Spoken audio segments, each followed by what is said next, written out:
This is what I call my trade management strategy for this particular type of a trade. Now, the nice thing is at the open, there is tremendous potential, and we get very strong moves, and that's why I like to trade the open. So let's take a look here, and I've recorded for you what actually happens at the open.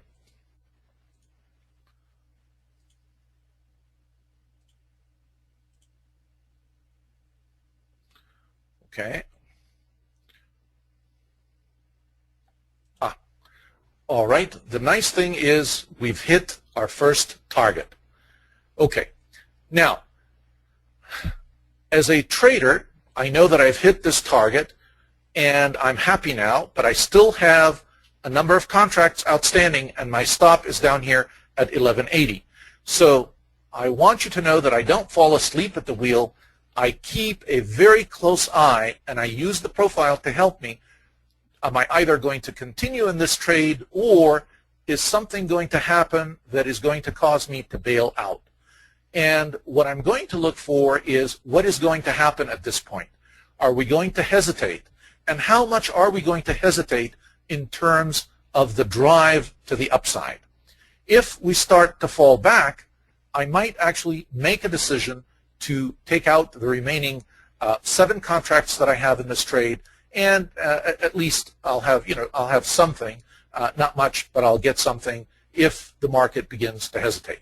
So even though I have a plan and I have a target, and I went through a lot of effort to establish my targets, as a trader, you have to be very, very flexible, and you always continually have to be using your judgment. All right. Now, we are going to continue on and see what happens. All right, this is good news for me. Now watch that open drive. What a beautiful open drive. How bullish can you get? Look at that.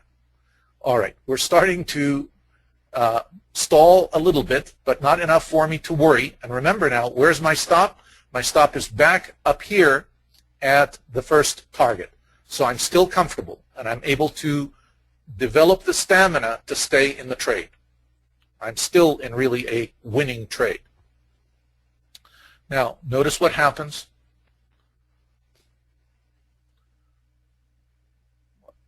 Things are still moving in my favor and moving my way. And the profile is not giving me any, getting a little bit of a warning sign now, because we haven't been able to break up beyond the 1189 level. But since I am still in a winning position, I am willing to stay with it, because nothing terribly bearish has occurred yet, and besides, it hasn't taken out my stop. My stop has moved now up to my second target, so I'm still in the trade. Now, at 1190, I'm actually out of the trade. That's it. It will hit 1189. Okay.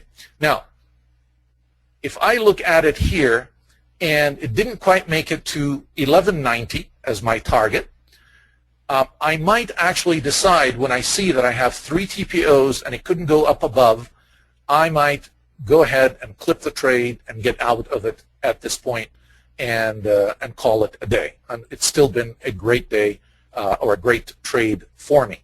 So the one thing that I continually want to show you is how you are continually looking at the profile and you are analyzing what you see. You are never really on autopilot.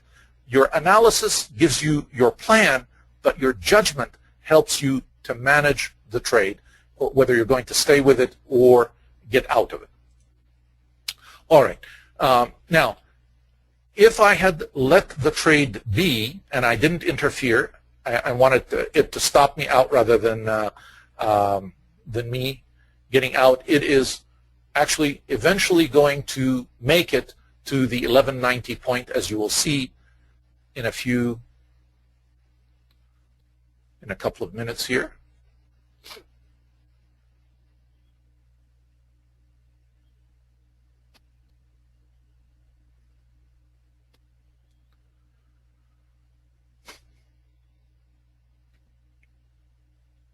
All right.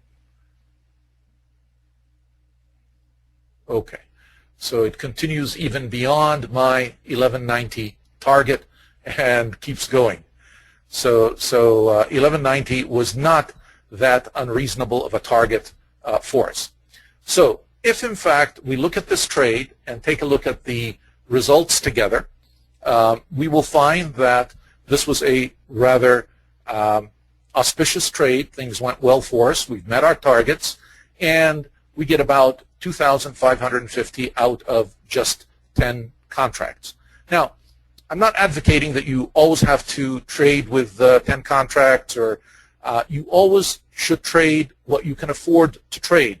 And that's why I'm going to give you another example with just 3 contracts. So you have 1 contract at the first target, a second contract for the second target, and a third contract for the third target. So you could, in fact, apply this same trade management strategy and this same approach with just 3 contracts. And you would have still, considering with just 3 contracts, you would have still made out quite well using the plan that we had laid out and using the analysis that we had followed. 762.5 is not a bad trade.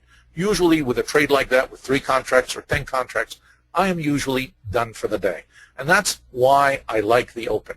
I don't like to overtrade, and I am willing to stay in the trade a little bit longer, but I keep mindful of it, and I continue to watch and monitor what's happening with it. Now, sometimes it is difficult to really start on the open on Sunday and continue with it because it may take you late into the night. So some other people prefer really to trade the morning open rather than the afternoon open. Those are all personal preferences. Nothing is really etched in concrete. The key thing is these very same concepts that we've just looked at and applied will work for you regardless of the point or the time that you choose to initiate your particular trade. All right. I'm going to quickly sort of conclude